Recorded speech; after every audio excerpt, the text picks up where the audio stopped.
Hello बच्चों, welcome to boom academy. देखिए बच्चों, हम लोगों ने इससे पहले वाले वीडियो में मिरर फार्मूला डिराइव किया था। अभी हम लोग मिरर फार्मूला डिराइव कर रहे हैं कॉन्वेक्स के लिए।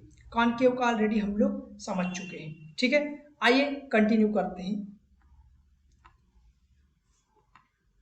देखिए, यहाँ पर अगर आपसे कोई फार्मूला पूछता है, मिरर फार्मूला के बारे में पूछता है, डेरिवेशन के बारे में पूछता है, तो आप लोग ये जरूर लिख दिया करिए।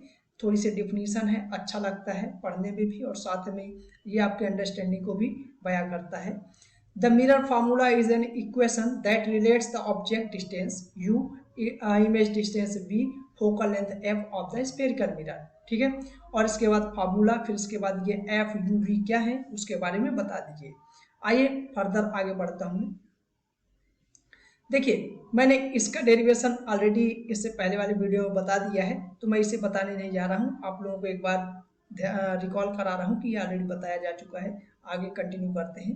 यहाँ पर देखिए, हम लोगों ने ये फार्मूला निकाल लिया था 1/b plus 1/u equal to 1/f। ठीक है, आइए अब हम लोग मेन पार्ट करते हैं जो आज हमें करना है। आज हमें ये mirror formula for convex mirror के लिए डिराइव करना है। सो देखिए कैसे डिराइव करते हैं। Consider the object O placed at distance u। Similar जैसे इससे पहले मैंने बताया था, कोई ऑब्जेक्ट है, मान लो u पर रखा हुआ है। ठीक है, फ्रॉम द पोल, सारी के सारे डिस्टेंसेस हम लोग पोल से कंसीडर करते हैं, इसीलिए फ्रॉम द पोल बोला गया है। ठीक है, साइन कन्वेंशन भी हम लोग पोल से ही कंसीडर करते हैं। बस साइन का ध्यान रखते हैं, जो हमारा पॉजिटिव साइन होता है वो इंसिडेंट रे के एलोंग के माना जाता है कि ये होगा हमारा पॉजिटिव साइन। ठीक है, the rays emanating from point O, obviously हम लोग मानते हैं कि जो हमारा ऑब्जेक्ट होता है वो सोर्स होता है लाइट रे का, तो यहाँ से लाइट रे निकलेंगी और ऐसे आकर के इंटरेक्ट कर रही है हमारे कॉन्वेक्स मिरर से। ठीक है, after reflection interacts at point I, not really, really नहीं मिल रही है आई पर, ये एक्चुअल में लाइट रे यहाँ से आकर के कहीं ऐसे चली जाएगी। ठीक है, रियल में नहीं मिल रही, वर्चुअली मिल रही है।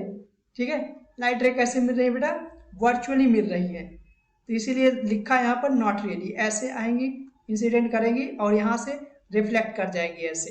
ठीक, रियली नहीं मिल रही, आफ्टर रिफ्लेक्शन के बाद मिलेंगी नहीं ये दो लाइट रे कभी, तो हम लोग क्या करते हैं पीछे की तरफ एक्सटेंड कर देते हैं। ठीक है, तो ये जहां पर मिलेंगी आफ्टर इंट्रैक्शन दो light ray of the optical instrument, हम लोग बोलते हैं इमेज। तो यहाँ पर ये हमारे पास इमेज बन गई है।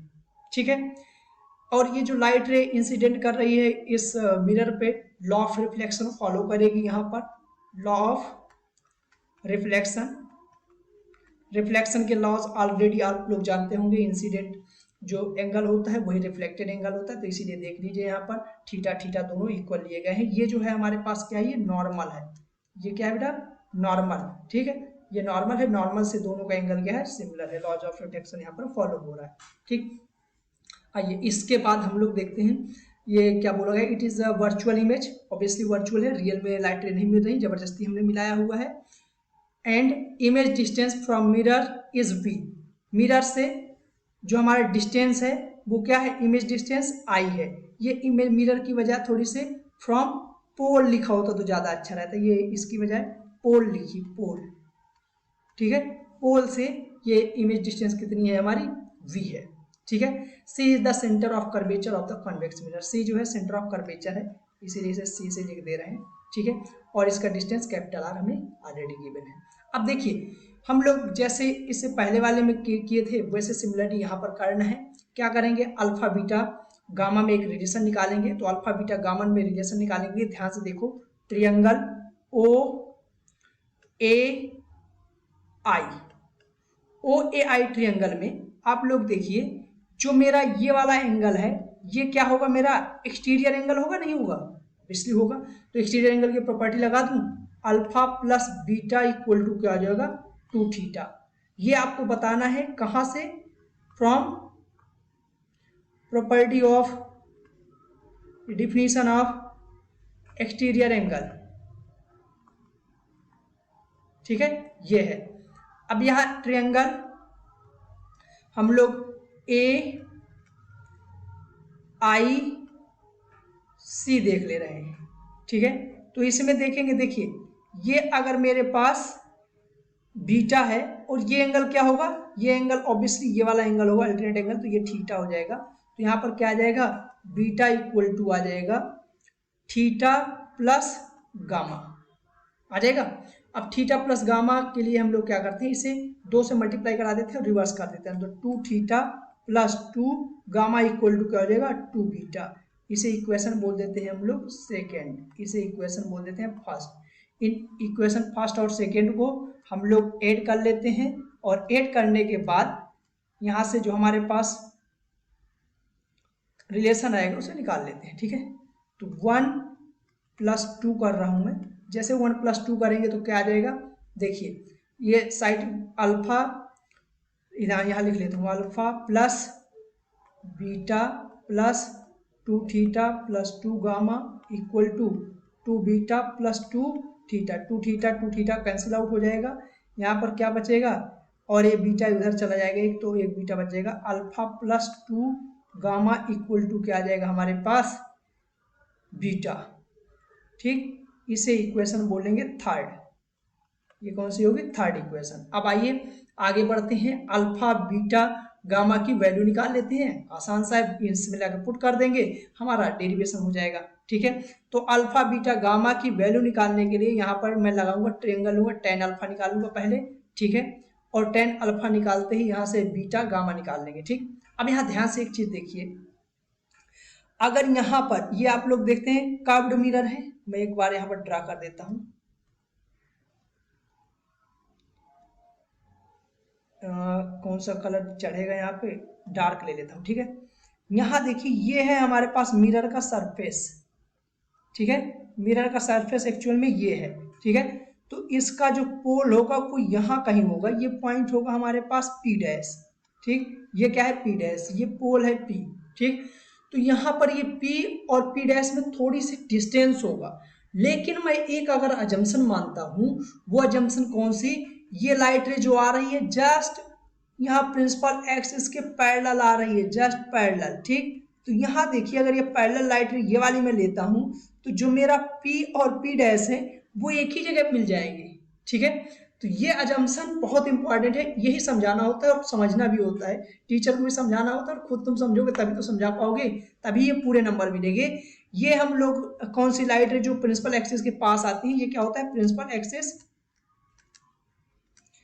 प्रिंसिपल एक्सिस के पास PAL होता है, प्रिंसिपल एक्सिस, जो प्रिंसिपल एक्सिस के लाइट रे पास होती हैं, एक सेकेंड ये क्लियर नहीं है थोड़ी सी, लेकिन कोई नहीं आप लोग समझ गए, ठीक है। तो ये हमारा होता है पैरा एक्सियल रेज, क्या होती है बेटा, पैरा एक्सियल रेज, ये पैरा एक्सियल रेज होती हैं।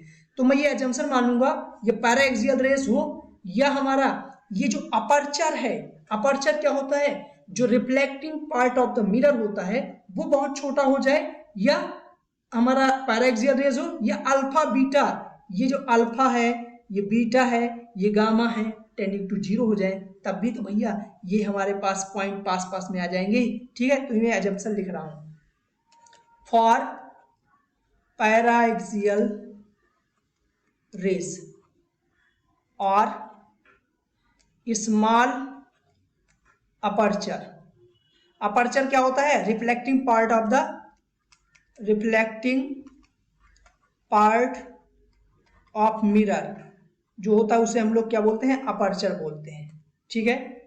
अब देखिए reflecting part of the mirror is called aperture, ठीक। तो इसके लिए हम लोग लिख लेते हैं ट्रायंगल, देखते हैं ट्रायंगल OAP, OAP, ठीक है।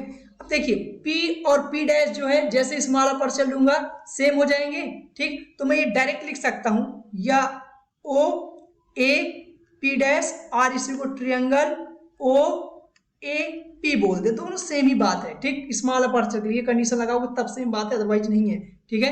तो यहां पर हम लोग लिख सकते हैं tan alpha equal to, tan alpha equal to क्या आ जाएगा हमारा, ये आ जाएगा tan alpha perpendicular upon base, perpendicular क्या हो जाएगा OP या OP डैश, इसे हम लोग OP डैश और अपान में क्या लिखेंगे OA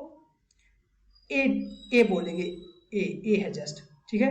ओपी, यहां पर देख लेते हैं क्या है, ओपी, ओपी डैश, ठीक है। इसी को क्या लिख देंगे, ओ ए अपान ओ पी, क्यों, क्योंकि स्मॉल अपर्चर, तो अल्फा इक्वल टू क्या आ जाएगा, ओ ए अपान ओ पी, ठीक। ऐसे हम लोग triangle I A P, I A P में देखेंगे तो यहां से आ जाएगा हमारा बीटा, बीटा आ जाएगा, बीटा क्या आ जाएगा, A P dash, A P dash upon, A P dash upon I P dash, आर इसी को क्या लिख देंगे, A P upon I P, ठीक। सिमिलरली ट्रियंगल गामा का वैल्यू क्या आएगा, ट्रियंगल सी ए सी, ये सी ए पी डैश, ये पी, सी ए पी क्या हो जाएगा, गामा इक्वल टू हो जाएगा A P upon C P, ठीक है। ये हम लोग सारी वैल्यूज पुट कर रहे हैं, putting alpha beta gamma in equation third. जैसे थर्ड इक्वेशन में रखेंगे तो क्या आ जाएगा हमारे पास, देख लो थर्ड इक्वेशन क्या है, अल्फा प्लस 2 गामा, अल्फा का वैल्यू क्या है, ओ ए, सॉरी यहां देखना पड़ेगा, ओ ए है ना, अरे ओ ए थोड़ी ना है, ए पी है, ये गड़बड़ कर देते हैं, ए पी है, ये पी रहेगा, ठीक है, पी है, ये पी है, A P upon O P, ठीक है। ए पी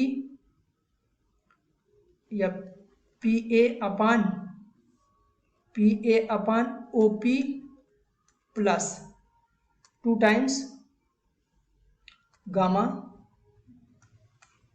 गामा का वैल्यू क्या है, A P upon C P equal to beta, beta का वैल्यू क्या है, A P upon I P.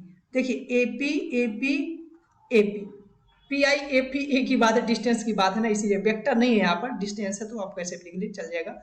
अब देखो यहाँ पर जो हमारे पास ओ पी है वो क्या है, सी पी क्या है, वो क्या है, लिखना है आई पी क्या है, ठीक है। O P C P I P, ये देख लेते हैं हम लोग, ठीक है, ये वैल्यूज हम लोग निकाल लेते हैं। देखिए ओपी क्या है, ऑब्जेक्ट डिस्टेंस, देखिए ऑब्जेक्ट किधर है, पोल से लेफ्ट में है, तो यहां पर ये मैं निगेटिव लिखूंगा ओपी, ठीक है।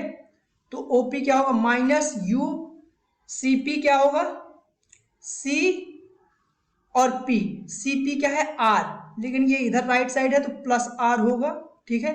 आईपी क्या है, इमेज डिस्टेंस, तो ये भी प्लस बी होगा। ये जब वैल्यू पुट करेंगे तो 1 अपान ओपी का वैल्यू क्या है, माइनस यू प्लस 2, सीपी का वैल्यू क्या है वी, सीपी का वैल्यू क्या है आर है, sorry R equal to V, IP का क्या है 1 अपान बी। तो यहां से देखिए इसे उधर करते हैं तो 1 upon B plus 1 upon U equal to 1 upon R by 2, ये आ जाएगा, ठीक है। अब इधर से ध्यान से सुनिए क्या करने वाला हूं मैं, यहां पर डिफिनीशन ऑफ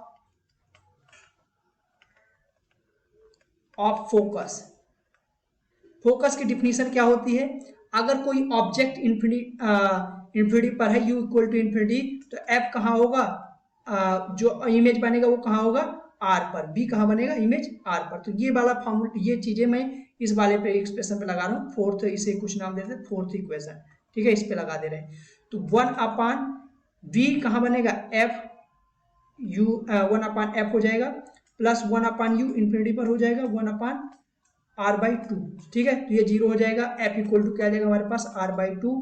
ये वैल्यू जब मैं यहाँ पर उठा करके पुट करूंगा तो मेरे पास एक्सप्रेशन क्या आ जाएगा, 1 by B plus 1 by U equal to 1 by F. ये है हमारा फाइनल एक्सप्रेशन, ठीक है, जिसे बोलते हैं हम लोग मिरर फॉर्मूला।